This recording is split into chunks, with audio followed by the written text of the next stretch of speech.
Hola, buenas tardes. Bienvenidos al Semanario Obrero, el espacio institucional de la Unión Sindical Obrera USO. Bien, hoy me acompaña en nuestro programa quien fuera esa persona importante, clave para que se diera el acuerdo final entre la guerrilla de las FARC y el gobierno nacional. Él es el doctor Humberto de la Calle Lombana. Doctor, muy buenas tardes y bienvenido al Semanario Obrero. Buenas tardes, Lina. Estoy encantado de estar aquí en Semanario Obrero, en compañía, como lo acabo de hacer, de dirigentes sindicales, entre ellos de la Unión Sindical Obrera, en un foro bastante interesante sobre distintos temas, entre otros el papel del sindicalismo. Claro que sí. Precisamente usted también vino a hablar, obviamente, pues de paz y posconflicto. ¿Cuál fue como ese sentido que usted pudo percibir de la comunidad de Barranca Bermeja en torno a este tema? Pues yo encuentro aquí, y lo he encontrado también en otros lugares, primero satisfacción, apoyo, esperanza, la conciencia de que con este grupo de las FARC ha terminado el conflicto, ha terminado la guerra, la esperanza de que otros grupos, particularmente el ELN, es algo muy sensible en esta zona de Colombia, dé el paso también de finalizar esta confrontación, y también esperanza que yo creo que ya va más allá del acuerdo mismo.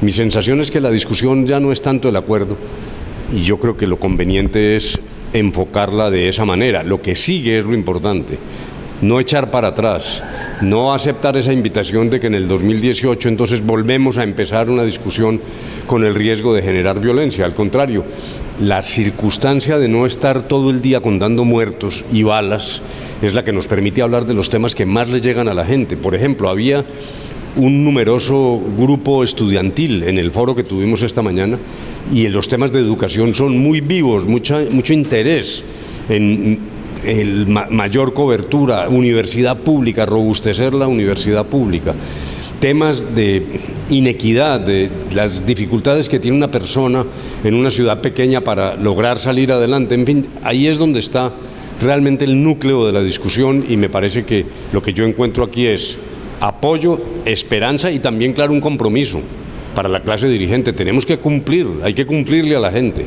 porque lo que yo veo, repito, es mucho interés en lograr buscar soluciones de muy diversa naturaleza. Bien, con la firma del acuerdo, doctor, ¿en cuánto ha disminuido la cifra de asesinatos en Colombia en cuanto al conflicto armado?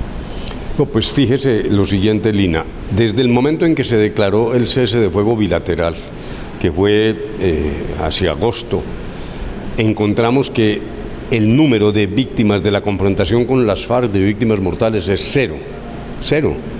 Realmente se paró esa confrontación. Luego, también han bajado las cifras de homicidio, más en unas ciudades que en otra.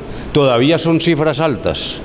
Dijéramos, le cuento, el promedio, que es de 20 y pico homicidios al año por cada 100.000 habitantes, es más alto que algunos países latinoamericanos, pero está en el promedio o por debajo del promedio.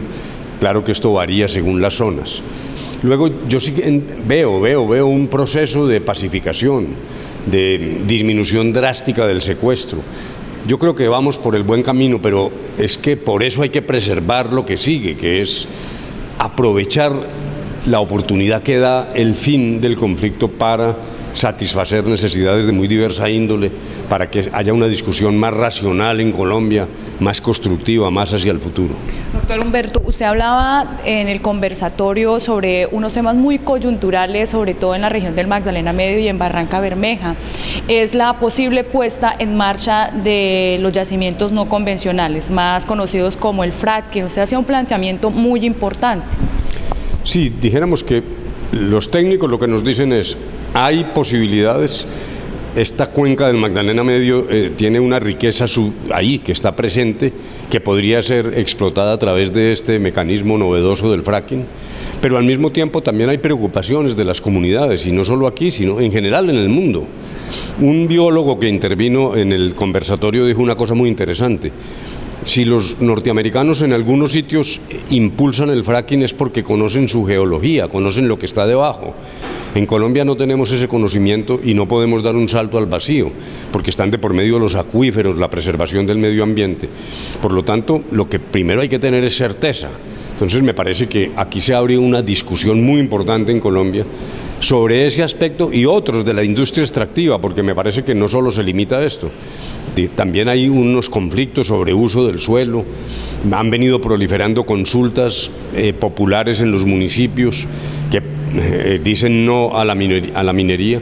Del otro lado está la necesidad del Estado colombiano de contar con recursos para luchar contra la pobreza y contra la desigualdad. Eso significa que hay distintos puntos de vista y me parece que lo que tenemos que hacer es ahora también, a base de diálogo, como lo hicimos con este grupo guerrillero, una enorme discusión ciudadana sobre el camino que debemos seguir y en todo caso no tomar riesgos y aplicar un principio de prevención.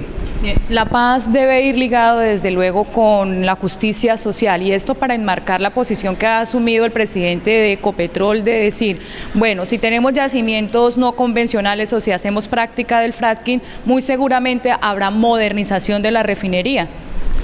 No, si dijéramos que esa es una discusión compleja, yo lo que veo es mucho interés y dijéramos compromiso muy serio de la comunidad en Barranca con la modernización de la refinería.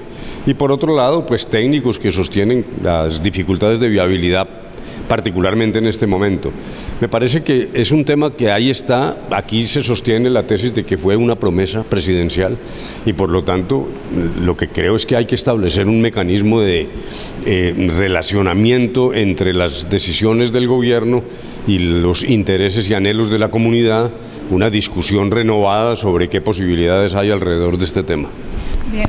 Otro aspecto, usted hablaba de la violencia sindical que aún se registra en el país, en el marco de todo lo que tiene que ver con el tema de paz. Claro, hay distintas formas. Primero, la Unión Sindical Obrera, la USO, ha sufrido enormemente.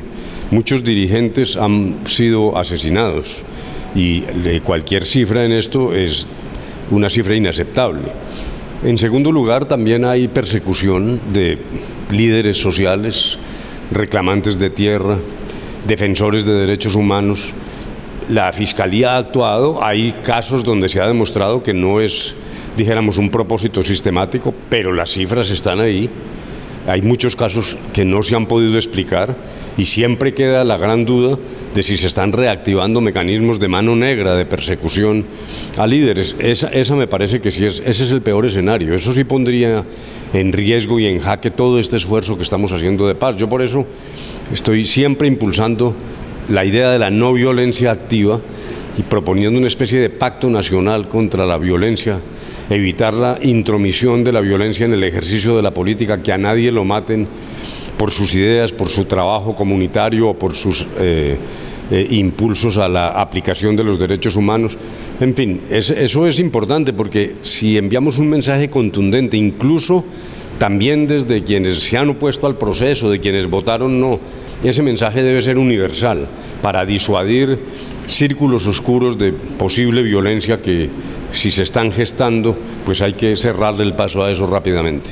Bien, los enemigos de la paz tratan de desdibujar todo este proceso, queriendo dejar el mensaje en la sociedad colombiana de que son reivindicaciones, el proceso son reivindicaciones precisamente para las FARC. No, me parece que esa sí es una visión absolutamente descabellada. Lo que se ha hecho es un acuerdo dentro del Estado Social de Derecho, sin ninguna desviación, que atiende, claro, los procesos de reincorporación, como ha ocurrido en todo el mundo. Aquí mismo, en la Ley de Justicia y Paz, abrió también procesos de reincorporación y hay una agencia del Estado destinada fundamentalmente a recoger las personas que dejan las armas y darles la posibilidad de ingresar ya no solo a la política, sino a la economía legal. Pero yo insisto en que es que la discusión me parece que ya no es esa, porque los acuerdos van funcionando. Yo creo que la discusión es el futuro.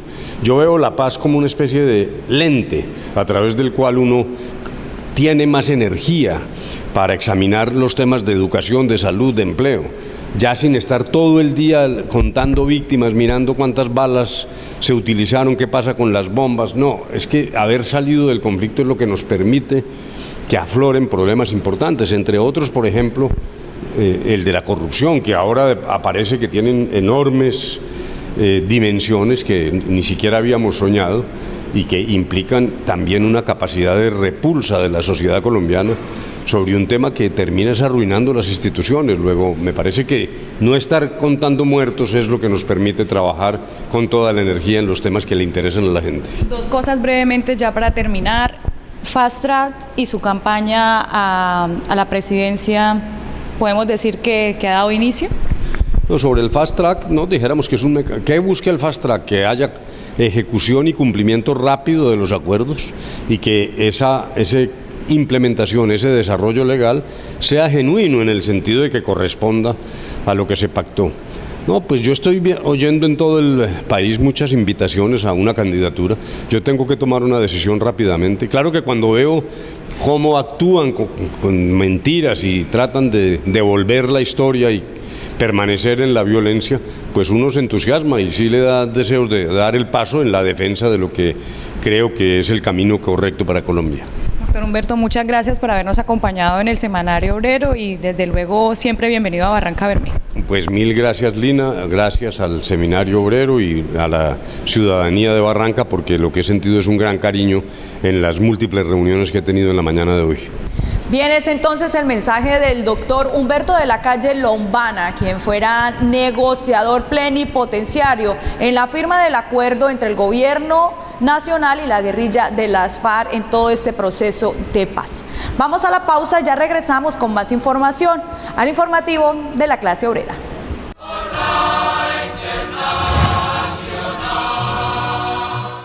Hágase bachiller en corto tiempo en el Colegio de la Unión Sindical Obrera Uso. Modalidad semestralizada, horario flexible, servicio de transporte y matrícula gratis.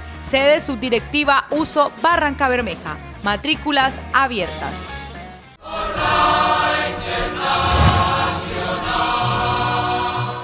César Loza, presidente de la Junta Directiva Nacional de la USO, nos entrega un informe de lo que fue la 18ª Asamblea Nacional de Delegados, máxima autoridad del sindicato, y las conclusiones de este encuentro. Este balance lo podemos resumir en dos grandes aspectos. Un aspecto organizativo, que tiene que ver con una reforma estatutaria precisamente para acondicionar y hacer unas modificaciones de cara a fortalecer la Unión Sindical Obrera y permitir desarrollar de una manera más disciplinada todo el programa de trabajo que defina la organización sindical. En ese sentido se hizo una reforma estatutaria que prorroga, o más bien que define que los nuevos periodos de la Junta Directiva Nacional, de las subdirectivas y de la Asamblea Nacional de Delegados va a ser de 4 años a partir de la próxima elección. Algunos ajustes en el tema disciplinario, en el alcance pues, de comisiones del sindicato y algunos aspectos normativos. Y hay un aspecto muy significativo en el desarrollo de esta Asamblea Nacional de Delegados que tiene que ver con los temas de carácter político. El sindicato debatió, hubo unas discusiones muy ricas, pero al final muy provechosas, en tanto la USO se proyecta a desarrollar en el corto tiempo, junto con otros sindicatos como el sindicato del sector del carbón y de electricidad, un sindicato muy fuerte, el sindicato único del sector minero energético. Y en ese sentido, pues no decidimos reformar los estatutos para cambiar el alcance del sindicato, pero estructuramos una coordinación de parte de los sindicatos a través del SUME, que es una estructura que tiene vía legal, precisamente donde van a converger representantes de las 3 organizaciones sindicales inicialmente, de cara a preparar la nueva estructura orgánica, también a desarrollar un plan de trabajo que permita socializar con las bases de cada uno de los sindicatos cómo sería la estructura de ese nuevo sindicato único minero energético. Es un paso significativo en tanto nos hacemos una apuesta a corto, a mediano y a largo plazo. Buscamos tener un sindicalismo fuerte en Colombia, un sindicalismo de rama acorde con el 5º Congreso de la CUT. De otra parte, en esta Asamblea Nacional de Delegados se ratificó el apoyo y la defensa a la negociación colectiva. Vamos a luchar contra la tercerización laboral como hasta ahora lo hemos hecho, pero vamos a desarrollar un plan de trabajo para, en el plano de carácter legal y en el plano político y de movilización, tratar de implementarlo. Vamos a seguir luchando por el derecho a la huelga. Tenemos unas recomendaciones de la OIT que nos permiten pelear por el derecho a la huelga en Colombia. Además hay una sentencia de la Corte Constitucional, la sentencia C796 del año 2014, que permite que la huelga sea legal en el sector de los hidrocarburos. Sin embargo, no la hemos podido desarrollar como tal. Otro aspecto fundamental que queda claro en esta Asamblea Nacional de Delegados es la defensa de Ecopetrol. Y para eso tenemos la aprobación de la Asamblea de desarrollar las acciones políticas, las acciones de movilización que sean necesarias para evitar que la empresa sea privatizada. El diálogo mineroenergético quedó aprobado en esta Asamblea Nacional de Delegados. El sindicato va a hacer parte de esas estructuras como la Mesa Social Mineroenergética, precisamente de cara a discutir con las comunidades, con los empresarios y con el gobierno cómo la riqueza mineroenergética está al servicio de la paz en el país y no solamente pues para que sean las riquezas al servicio de las multinacionales. Y finalmente ratifica esta Asamblea Nacional de Delegados el apoyo a los procesos de paz, tanto a la implementación de los acuerdos que se están desarrollando con la FARC como al proceso que se está adelantando con el ELN en Quito, y de la misma manera la Asamblea Nacional de Delegados aprueba llamar a las partes, tanto a gobierno como al EPL, para que se formalice una mesa de negociaciones. Ese es el gran balance de esta Asamblea Nacional de Delegados. Consideramos que esta estructura de máxima conducción, de toma de determinaciones en el sindicato, ha hecho unas apuestas y ha fijado unos retos que los dirigentes sindicales tenemos la responsabilidad de desarrollar, lógicamente con el acompañamiento de las bases y de las comunidades que están al lado del sindicato. Ahora veamos los últimos sucesos que han acontecido en la subdirectiva Uso Cartagena, con los informes de Maite Pérez. Se realizó en Cartagena durante los días 27 y 28 del presente mes el Congreso Nacional de Salud y Seguridad en el Trabajo, con la participación del sector sindical de Colombia, en donde se visibilizó la situación de salud laboral y el papel del movimiento sindical en la defensa de ese derecho. De la corporación, con la USO, ha venido trabajando fuertemente en esos temas, tratando de hacer unidad de acción con todos los sindicatos del país, tanto los sindicatos pequeños como los sindicatos fuertes, igual que con la academia. Y hemos hecho varios eventos.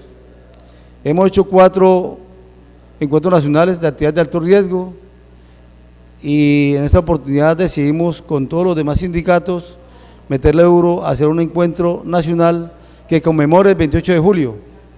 Y el tema que escogimos pues fue el tema de la actividad de alto riesgo y el tema de la enfermedad laboral. En el marco del Congreso, además, se hizo un homenaje a las víctimas de las malas condiciones laborales de seguridad en el trabajo del país, específicamente del Guavio, y los 21 muertos tras el desplome de un edificio en la ciudad de Cartagena. Pues recordarles que a la fecha 28 de julio, hace exactamente 34 años, hubo un gran desastre donde se vieron involucrados 134 trabajadores en la represa del Guavio.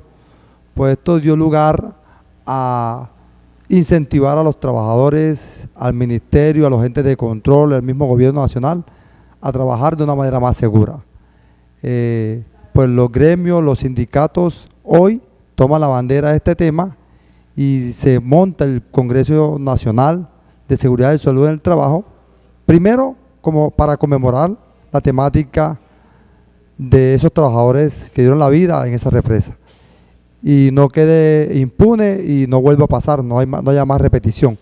Segundo, tratar de involucrar a todas las organizaciones sindicales, sociales y en el mundo del trabajo a la temática del trabajo seguro. Dentro de las conclusiones se logró establecer que uno de los sectores con más riesgo en Colombia es el petroquímico, y aunque ha habido un aumento en los accidentes y enfermedades, no se puede precisar una cifra real debido a que muchas empresas contratistas no reportan sus novedades. En la actualidad hay un subregistro, porque con el tema del cambio de las formas de contratación, y me refiero a la tercerización, estas empresas subregistran, o sea, no registran los accidentes mortales y menos registran los accidentes comunes, los no mortales, los que son de pérdida de daño físico o lesiones personales, leves o graves, y prefieren enviar a los trabajadores a médicos particulares para no reportar ante las autoridades competentes los accidentes,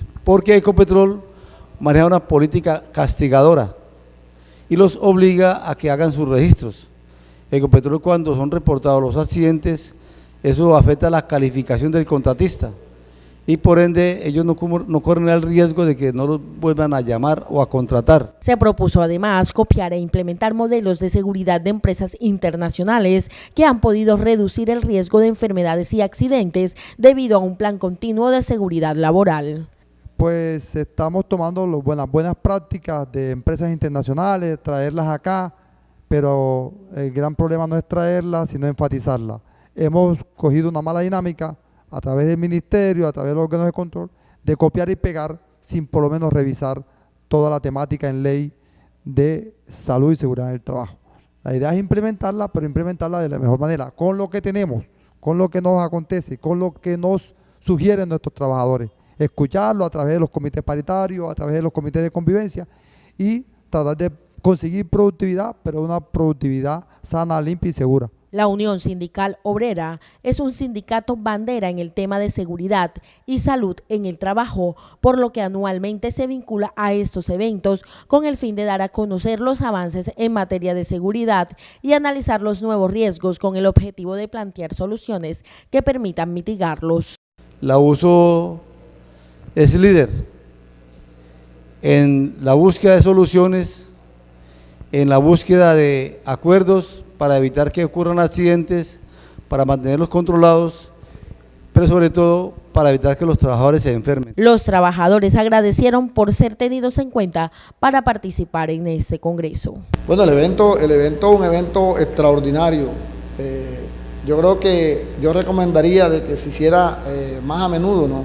Para siempre a nivel nacional, no solamente en Cartagena, en otras sedes de la USO, en otras sedes de la CU, se debe llevar a cabo con más frecuencia este tipo de trabajo para recordarnos de que la seguridad en el trabajo es lo más importante que hay para todos los obreros.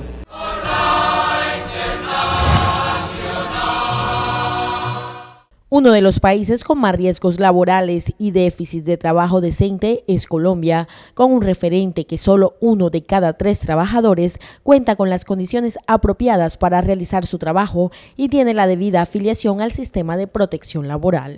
Bueno, Colombia tiene un déficit grande de trabajo decente, referido o signado por varios aspectos o varios indicadores. Uno de los indicadores que más determina que en Colombia haya déficit de trabajo decente es todos los temas que comprenden la protección social, entre ellos los riesgos laborales.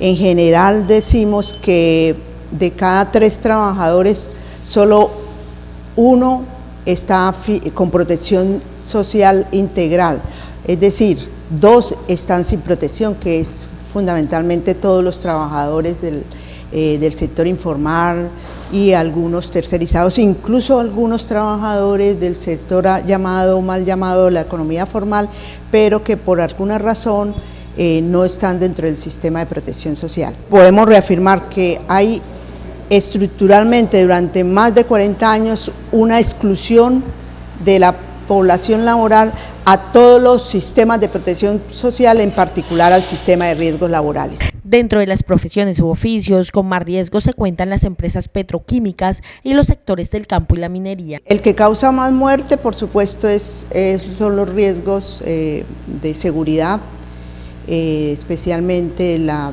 industria de la minería, el minero energético, que ahí está todos los hidrocarburos, el petróleo, la construcción y el transporte, o sea, ahí hay bastante accidentalidad. Pero enfermedad hay como enfermedad en el sector industrial, referido a todas las enfermedades en los órganos de los sentidos y sobre todo, digamos, un riesgo y una enfermedad muy extendida son todas las enfermedades osteomusculares. Se ha aumentado mucho las enfermedades del manguito rotador, del túnel carpiano y sigue siendo dramático las enfermedades en la columna, sobre todo la columna lumbar. La implementación de los acuerdos de paz firmados entre el gobierno y la FARC abren una nueva posibilidad para legalizar principalmente el sector agrario. Recordémonos que los acuerdos de paz tienen un capítulo de desarrollo del campo y de los trabajadores del campo, que son los que entre todos se me olvidaba, fuera del sector industrial, de la construcción, minero energético, es el otro trabajador que existe que está más precarizado.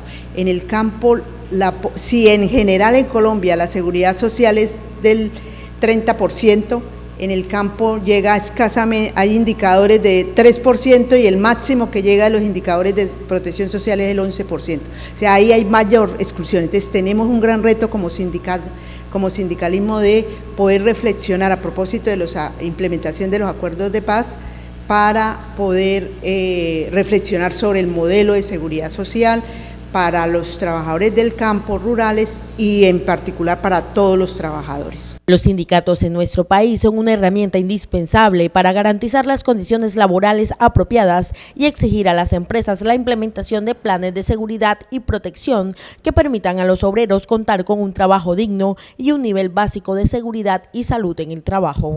Afortunadamente existe el sindicalismo, con todas las dificultades que pueda tener el sindicalismo a nivel nacional, de exclusión, de ser, digamos, de estar disminuidos, de cada vez tener menos posibilidades de acción social, pero sin embargo sigue siendo el principal interlocutor válido social en este país. Para las cosas sociales, el interlocutor que pueda reivindicar cosas es el sindicalismo, y por lo tanto entonces en el tema en particular de la protección social y de los riesgos laborales, el sindicalismo es históricamente y en concreto en Colombia el actor llamado a producir diálogos, propuestas y sobre todo acciones de movilización y acciones de lucha para esa transformación. Es tiempo también para registrar noticias de solidaridad y fraternidad. La Junta Directiva Nacional de la USO entregó uniformes deportivos a los estudiantes del CAIF en Barrancabermeja. En un gesto de fraternidad, la USO Nacional vistió literalmente de alegría el sueño deportivo de estos estudiantes del CAIF en Barrancabermeja. Quiero dar un agradecimiento a la Junta Directiva de la USO Nacional por la participación que ha tenido con los estudiantes del Megacolegio Juan Francisco Sagasti Jaramillo, especialmente por la dotación que nos acaba de entregar, que consiste en uniformes deportivos para nuestros estudiantes. Trabajando juntos podemos hacer cosas por todos los oprimidos de la tierra, y una manera es manifestarse a través de actos no solamente de generosidad, sino de colaboración y de participación social, como es dotar a estos niños de uniformes deportivos para que puedan desarrollar en su vida actividades sanas, actividades recreativas que nos van a hacer que ayudemos a transformar la sociedad. Un kit con uniforme de fútbol fue entregado a cada uno de estos deportistas, quienes por su talento demuestran que son una promesa del balompié colombiano. Muchas gracias a la USO por darnos este regalo, este obsequio tan bonito, por confiar en nosotros. También al profesor Boris, porque ha creado un proyecto con los demás profesores de esta institución, una bonita institución, y nos ha dado nuestra confianza a nosotros y nos ha ido muy bien, y gracias a la USO por todo. Le damos gracias a la USO por los uniformes, por todo, y un agradecimiento de parte de la institución y por apoyarnos en todo. Aunque el gesto solidario de la organización sindical no cubre toda la necesidad de los estudiantes, es un incentivo para que vean en el deporte un estilo de vida diferente a los que hoy se ven enfrentados los jóvenes de Barrancabermeja, como la drogadicción. Con esta buena noticia llegamos al final de nuestro programa. Si quiere conocer más de la actualidad sindical, visítenos en la página web www.usofrenteobrero.org o síganos en las redes sociales de Facebook y Twitter, USO Frente Obrero. Nos vemos en la próxima emisión del Semanario Obrero, el informativo de la clase obrera.